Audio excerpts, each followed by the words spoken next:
So hello guys, welcome back to my channel. आज मैं लेकर आई हूँ द कैट्स जजमेंट। ऐसे ही मैंने बहुत सारी स्टोरीज अपने यूट्यूब चैनल पे अपलोड की है। तो अगर आपने नहीं देखी है तो अभी जाकर मेरे चैनल पे उन वीडियो को ज़रूर वॉच करना। इस वीडियो के बाद आप उन वीडियोस को ज़रूर वॉच करना, क्योंकि उन वीडियोस में आपको अच्छे अच्छे वोकैब, सेंटेंस मेकिंग, कैसे सेंटेंस बनाए गए हैं और डिटेल में समझाया है। तो उन वीडियोस को आप ज़रूर वॉच करें। आज की वीडियो को स्टार्ट करते हैं। Let's get started. A partridge live in a nest beneath a large people tree. Partridge समझते हैं। पार्ट्रिज मतलब होता है एक चिड़िया, एक भूरे रंग की चिड़िया होती है, उसे बोलते हैं पार्ट्रिज, जो एक पीपल के पेड़ के नीचे घोंसला बनाकर रहती थी। She had been living there for many years, मतलब वह कई सालों से वहाँ पर रह रही थी। One day she left home to look for food, और उसने एक दिन वह घर मतलब खाने की तलाश में वह उड़ गई। मतलब उसने घर छोड़ा, अब घर छोड़ेगी तभी वो खाने की तलाश में बाहर जाएगी ना। She travel to corn field far away and stayed in the field for many days, और उसने बहुत यात्रा की। कॉर्न फील्ड मतलब जो मक्का होता है, कॉर्न, उसे मक्के पे मतलब उसने बहुत ज़्यादा ट्रेवल किया वहाँ तक, जो कि बहुत दूर था। एंड वहाँ पर कितने कई दिनों तक वो रही। While the partridge was away, मतलब जो चिड़िया थी वह दूर थी। A rabbit found her empty nest, और रैबिट मतलब खरगोश, और खरगोश को क्या मिल गया? उसका खाली जो घोंसला है वो मिल गया। And made it his home, और खरगोश ने क्या किया? उसे अपना घर बना लिया, क्योंकि चिड़िया तो नहीं थी, चिड़िया तो खाने की तलाश में गई थी, मक्के की फसल दिनों तक रही। वैन द पार्ट्रिज रिटर्न, जब चिड़िया लौटी, she was surprise and angry, और वह बहुत ज़्यादा आश्चर्यचकित थी और बहुत ज़्यादा गुस्से में थी। To find the rabbit living there, कि खरगोश वहाँ कैसे रह रहा है। She told the rabbit to leave, उसने खरगोश से कहा कि तुम छोड़ दो मेरा घोंसला। But the rabbit refuse but the rabbit refuse, saying that it was no longer her home. अब खरगोश ने कहा कि अब वह उसका घर नहीं रहा, her home, since she had not been living there for many days, क्योंकि वह कई दिनों से वहाँ पर नहीं रह रही थी। And he had found it empty, और वह उसे खाली मिला।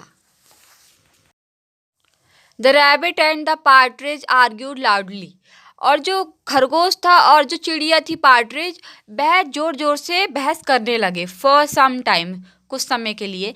Many animals and birds gathered around, कई जानवर और कई चिड़िया मतलब जो पक्षी थे वहाँ पर इकट्ठे हो गए।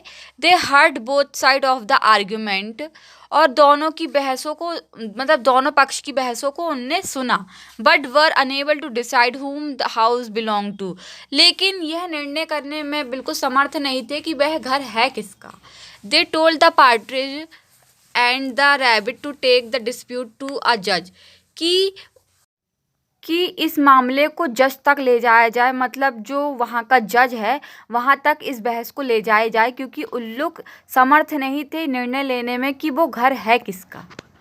A partridge and rabbit traveled far and wide, मतलब उनने बहुत दूर तक यात्रा की, जो चिड़िया और जो खरगोश था।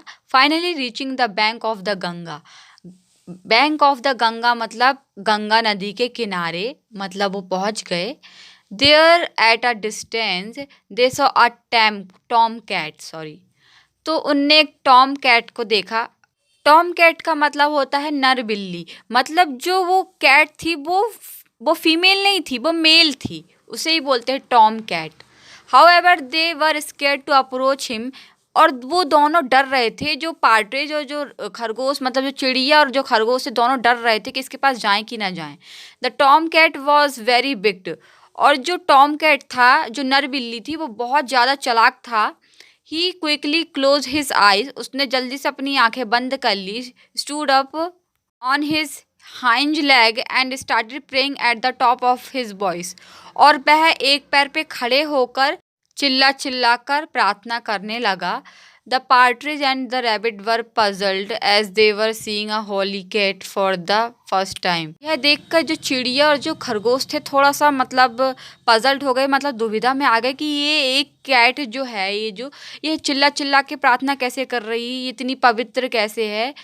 फॉर द फर्स्ट टाइम, पहली बार उनने देखा था। They decided he would be a good जज फॉर देयर डिस्प्यूट। जो चिड़िया थी और जो खरगोश को लगा कि हमारे बीच जो झगड़ा चल रहा है उसका समाधान ये बिल्ली ही कर सकती है, उन्हें ऐसा लगा।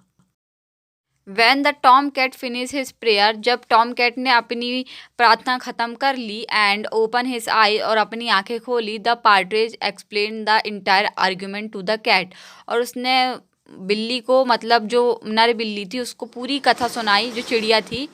And when she had finish speaking, जब उसने बोलना बंद कर दिया, the rabbit told his part of the story, फिर खरगोश ने अपनी कहानी सुनाई।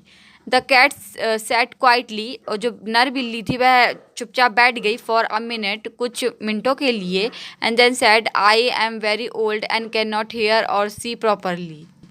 अब मैं बहुत बूढ़ा हो चुका हूँ और मैं सुन भी नहीं सकता। Can you both come a little closer, क्या आप दोनों थोड़ा मतलब मेरे नज़दीक आ सकते हैं। Tell me the whole story again, और मुझे फिर से अपनी स्टोरी दोबारा सुना सकते हैं, उसने ये कहा। The partridge and the rabbit now trusted the tom cat, और दोनों ने भरोसा कर लिया उस नर बिल्ली पे। And tom cat and moved closer to him, and उसके नज़दीक आ गए उन लोग। As soon as they moved forward, जैसे वो आगे बढ़े, the cat hit them hard, और उन्हें उसने बहुत तरीके से मतलब झपट लिया। विथ हिज पाउज, मतलब अपने पंजे से, killed them and at them up, और उन्हें जान से मार दिया और उन्हें खा लिया। इसीलिए कहते हैं कि किसी भी अनजान पे इतनी जल्दी भरोसा नहीं करना चाहिए। सो आई होप आपको ये स्टोरी अच्छी लगी होगी। इसमें जो वोकैब यूज़ किए गए हैं, इसके जो सेंटेंस जिस तरीके से बनाए गए हैं, और जिस तरीके की ये कहानी है, आई होप आपको मज़ा आया होगा, आपको ये इंटरेस्टिंग लगा होगा। और मैं ऐसे ही अच्छी अच्छी स्टोरी आगे भी लाते रहूँगी। तो मेरे चैनल से आप जुड़े रहना। अगर मेरे चैनल को सब्सक्राइब नहीं किया तो प्लीज़ कर लेना। और भी मैंने वीडियोस अपलोड किए हैं इसी इंटरेस्टिंग स्टोरी के रिगार्डिंग, तो आप उनको भी जाके वॉच कर सकते हैं अगर आपने अभी तक नहीं किया है। तब तक के लिए take care and bye bye.